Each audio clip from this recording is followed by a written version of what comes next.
Look, with regard to the border discussion, I think it's pretty safe to say that we've made some significant progress, but we obviously aren't there. But that needs to be a part of this overall request from the administration, which remains extremely important. I think this is the most dangerous time since the fall of the Berlin Wall. You have the first land war in Europe since World War II.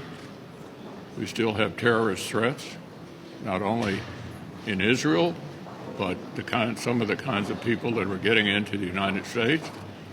And we want to help Taiwan as well. So no question, this package is extremely important. The most complicated part of it, actually, is the border. I think we haven't passed a significant immigration bill since Reagan's second term. And so this is not easy, but we're working hard to get an outcome because the country needs it, and the country needs it soon.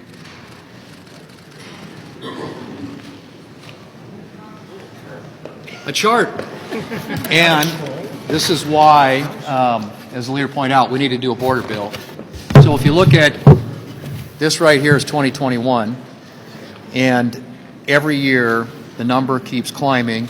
Projected for 2024, over 3 million people.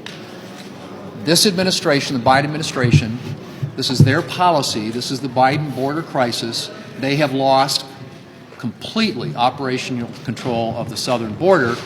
And this number right here represents 2024 full year.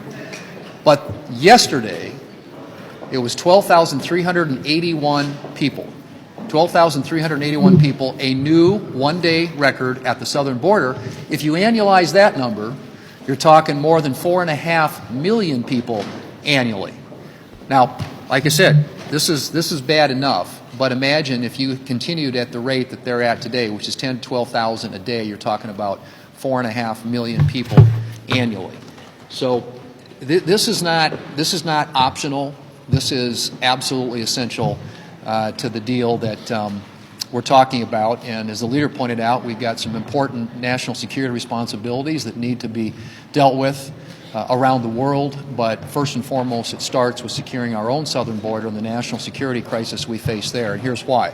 In the month of October, it was 240,000 people who were apprehended coming across the border illegally. Of that amount, you had 1,569 criminals, 93 people who actually had warrants out for their arrest, 50 that were gang members, and 12 who were on the terrorist watch list.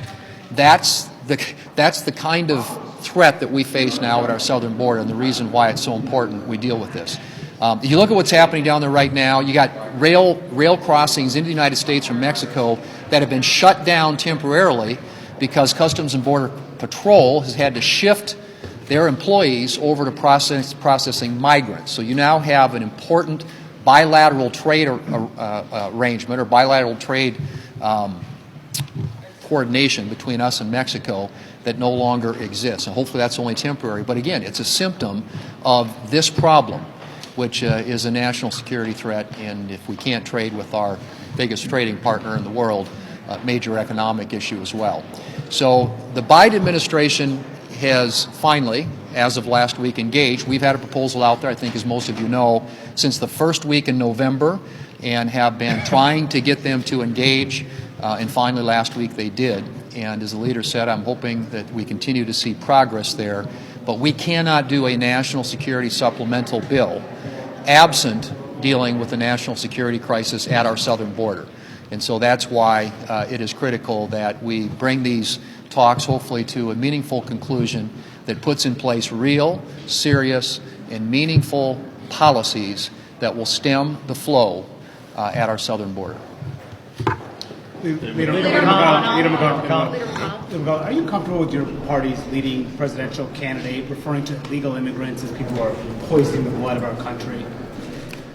Well, it strikes me that didn't bother him when he appointed Elaine Chao Secretary of Transportation.